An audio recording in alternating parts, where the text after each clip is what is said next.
Tu fais une énorme erreur. La voix de ma mère crépitait au téléphone dégoulinant de cette déception familière. Ton frère a besoin de toi, et c'est comme ça que tu remercies notre famille. J'étais assise dans mon jardin, regardant le coucher de soleil peindre le ciel de nuances orangées et roses, me sentant étrangement calme, malgré la bombe qu'il venait de lâcher. Je m'appelle Olivia, et à 32 ans, j'étais sur le point d'être renié pour avoir refusé de donner mon rein à mon jeune frère Marcus. Nous avons décidé de te retirer du testament, intervint mon père en haut-parleur. Tout ira à Marcus. Il le mérite après ce que tu lui fais subir.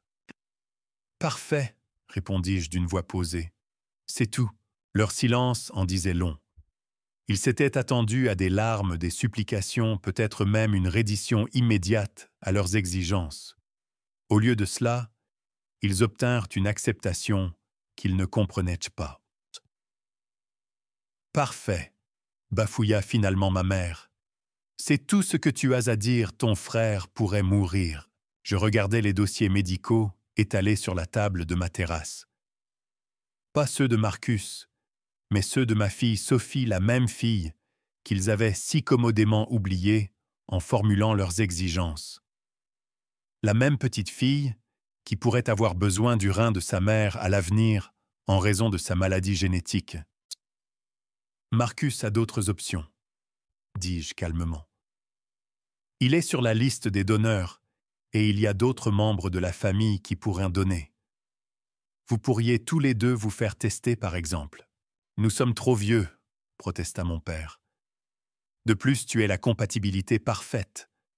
C'est ton devoir en tant que sa sœur, devoir.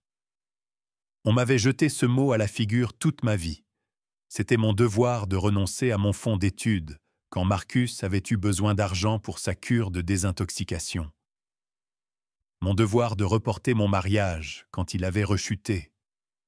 Mon devoir de lui prêter de l'argent qu'il n'avait jamais remboursé. Et maintenant, mon devoir de risquer l'avenir de ma fille pour le sauver des conséquences de ses propres choix. Je dois penser à Sophie, leur rappelai-je. Oh, je t'en prie, ricana ma mère. Sophie va très bien. Tu es juste dramatique comme d'habitude. Utiliser ta fille comme excuse, c'est un nouveau bas-fond, même pour toi. Je sentis une douleur familière dans ma poitrine, mais la repoussai. Il n'avait sans que jamais compris ni essayé de comprendre la maladie de Sophie. Il balayait d'un revers de main chaque rendez-vous chez le médecin, chaque visite nocturne à l'hôpital, chaque inquiétude qui me tenait éveillé. À leurs yeux, les besoins de Marcus passeraient toujours en premier. La décision est prise, déclara mon père. Nous rencontrons notre avocat la semaine prochaine.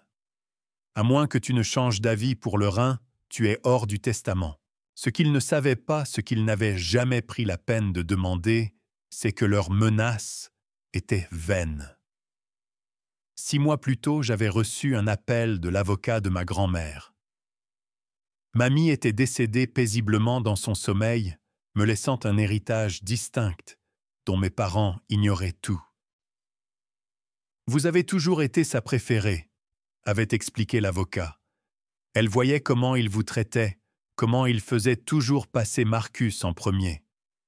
Elle voulait s'assurer que vous et Sophie seriez à l'abri du besoin. L'héritage n'était pas seulement de l'argent. C'était des propriétés, des investissements. Et surtout, la participation majoritaire dans l'entreprise familiale, la même entreprise que mes parents pensaient encore posséder entièrement. Mamie m'avait discrètement transféré ses parts, il y a des années, gardant les documents cachés jusqu'à sa mort.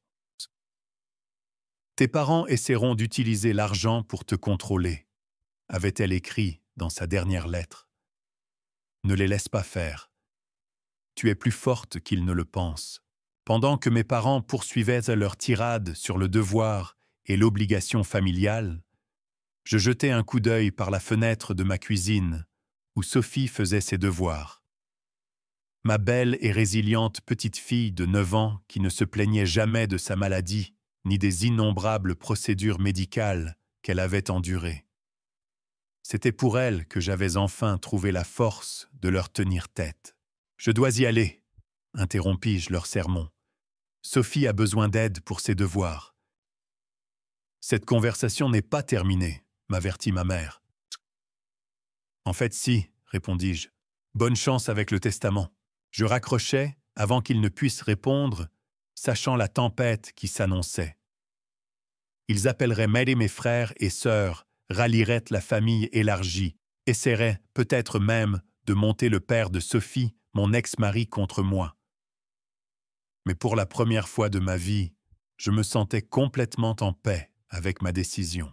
Mon téléphone s'illumina immédiatement de messages de ma sœur Amanda. « Comment as-tu pu faire ça à Marcus? Maman et papa sont furieux. Tu dois arranger ça. » Je mis mon téléphone en silencieux et rentrai. Sophie leva les yeux de ses devoirs de mathématiques, son visage s'éclairant. « On peut manger de la pizza ce soir, maman. »« Bien sûr, mon cœur. » Je lui embrassai le sommet de la tête, respirant l'odeur de son shampoing à la fraise. « Et si on mangeait dans le jardin? C'est une belle soirée. » Alors que nous étions assises dehors plus tard, savourant notre pizza et regardant les étoiles apparaître, je pensais au changement qui nous attendait. Mes parents n'avaient aucune idée que leur tentative de me contrôler se retournerait contre eux de façon spectaculaire. Ils ne savaient rien de l'héritage de mamie du pouvoir qu'elle m'avait donné, ni des plans que j'avais déjà mis en marche. Bientôt, très bientôt, ils apprendraient que leur fils parfait n'était pas le seul à avoir des options. Les répercussions furent rapides et exactement comme je m'y attendais. Au matin, mes réseaux sociaux étaient inondés de messages de parents dont je n'avais pas eu de nouvelles depuis des années, tous soudainement préoccupés par ma décision égoïste. Marcus avait publié un long statut sur le fait d'être trahi par son propre sang, se présentant soigneusement comme la victime, un rôle qu'il avait perfectionné au fil des ans. J'étais dans mon bureau, en train d'examiner des documents de l'avocat de mamie, quand Amanda se présenta sans prévenir, faisant irruption avec son style théâtral habituel. « Tu dois arranger ça », exigea-t-elle, se laissant tomber sur la chaise en face de mon bureau. « Marcus va de plus en plus mal, et maman n'a pas arrêté de pleurer depuis hier. » Je regardais ma sœur observant sa tenue de créateur et ses ongles parfaitement manucurés, le tout financé par le soutien constant de nos parents. « T'es-tu fait tester pour être donneuse ?» demandai-je calmement. Elle rougit, détournant le regard. « Tu sais bien que je ne peux pas. J'essaie de tomber enceinte. Et j'ai une fille qui pourrait avoir besoin de mon rein à l'avenir, » répondis-je. Pourquoi ma raison est-elle moins valable que la tienne? C'est différent. Sophie n'en aura peut-être jamais besoin, mais Marcus en a besoin maintenant.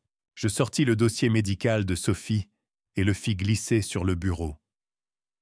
Lis-le, dis-je. Lis-le vraiment, Amanda.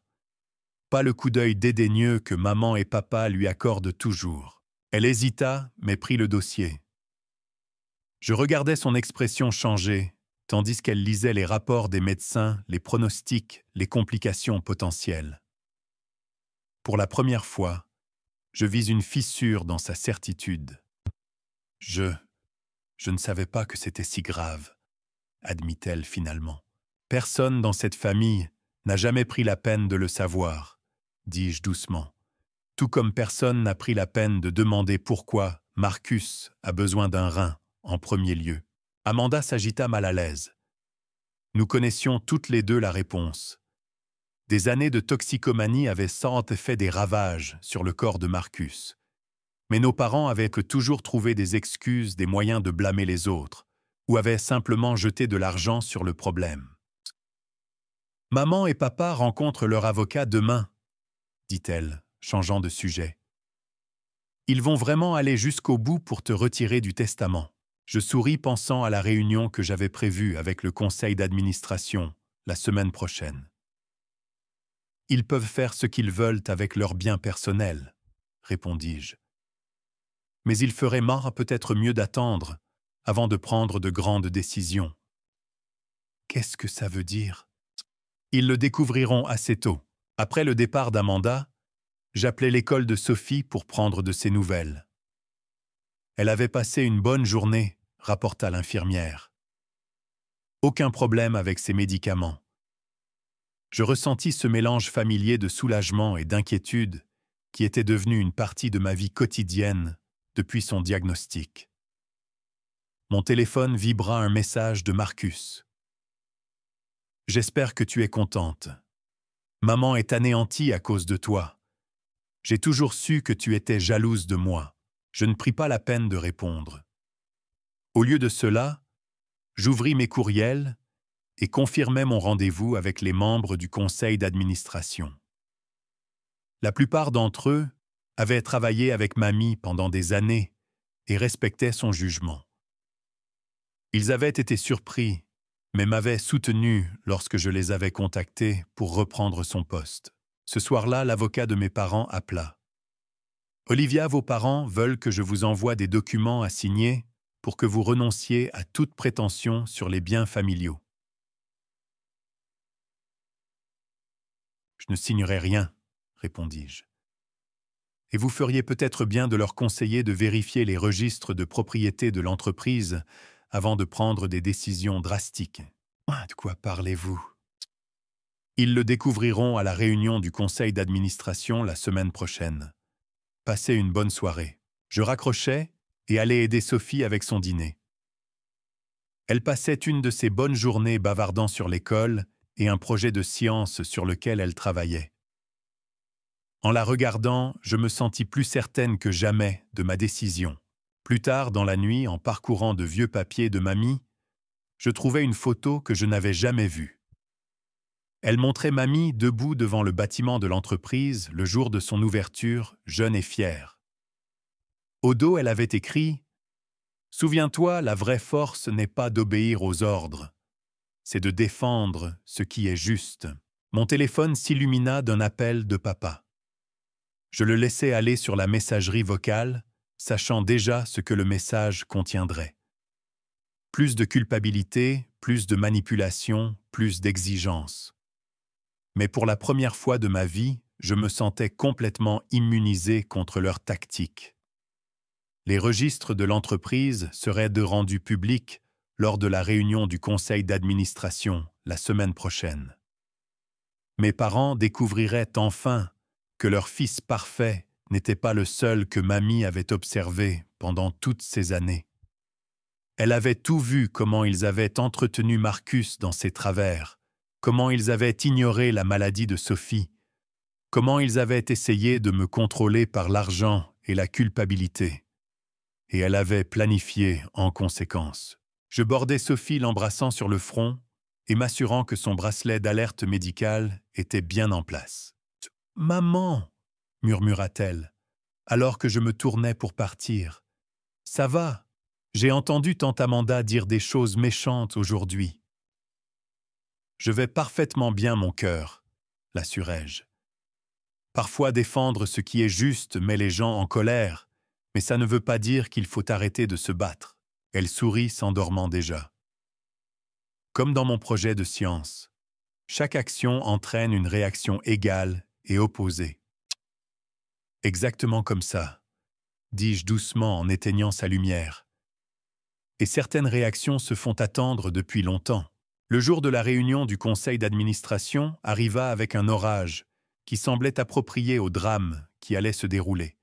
J'arrivais en avance, regardant par les fenêtres de la salle de conférence, les membres du conseil entrer, suivis de mes parents, abasourdis.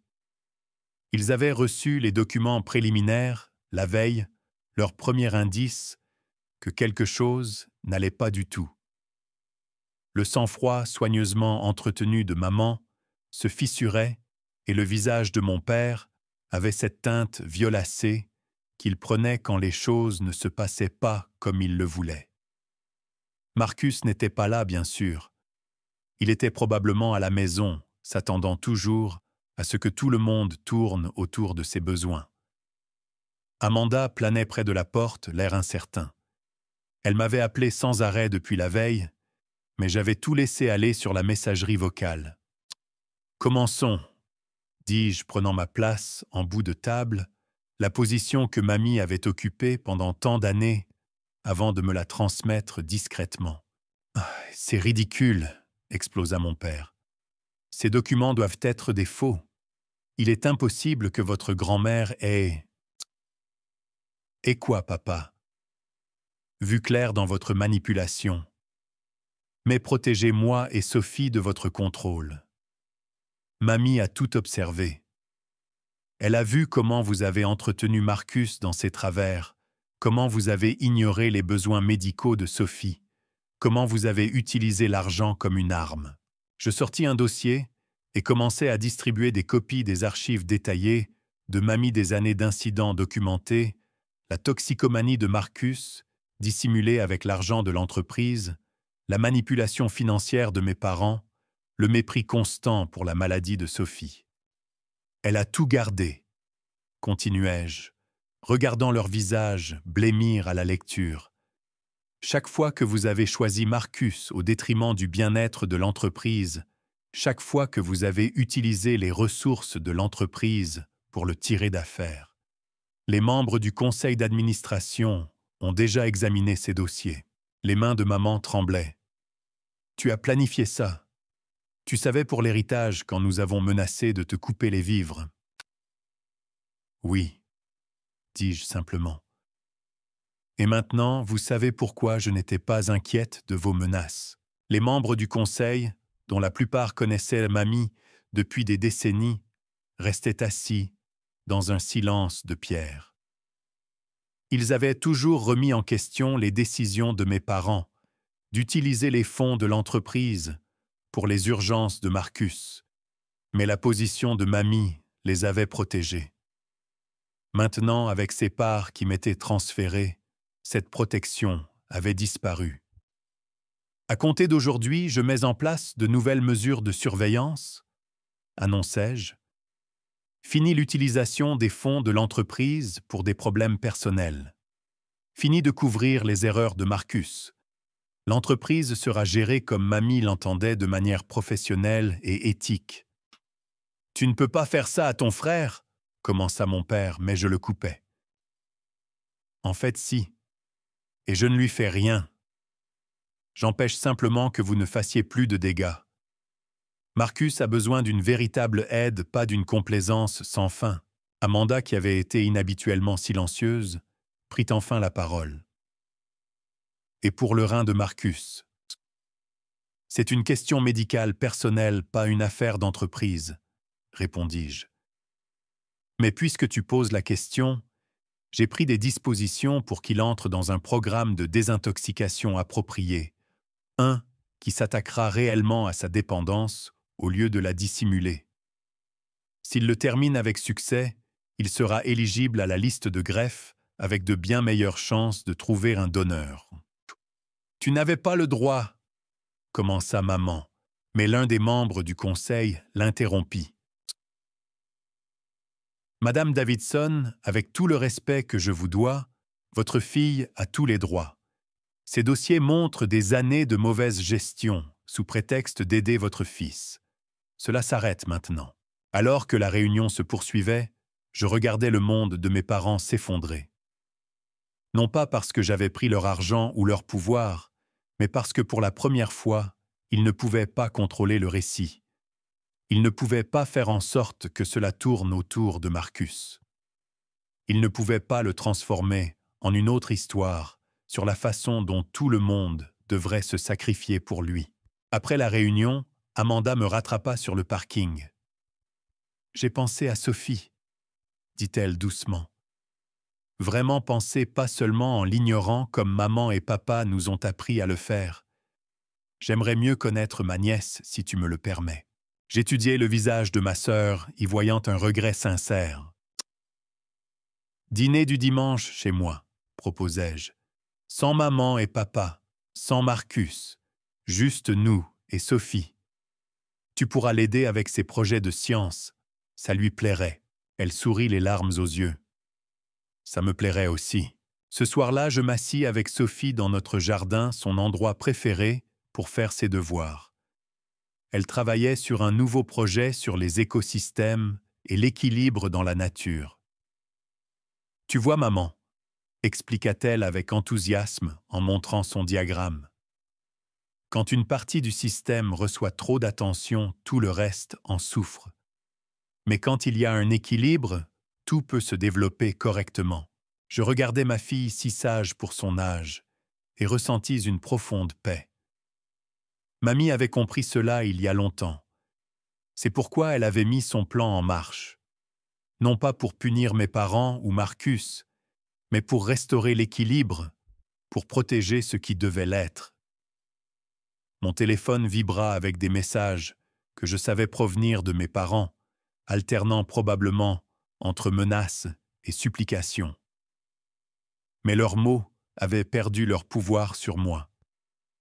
J'avais Sophie à qui penser une entreprise à diriger et un avenir à construire, un avenir où l'équilibre et la santé comptaient plus que des obligations familiales tordues. « Tu as raison, mon cœur », dis-je en l'aidant à colorier son diagramme. « L'équilibre, c'est tout.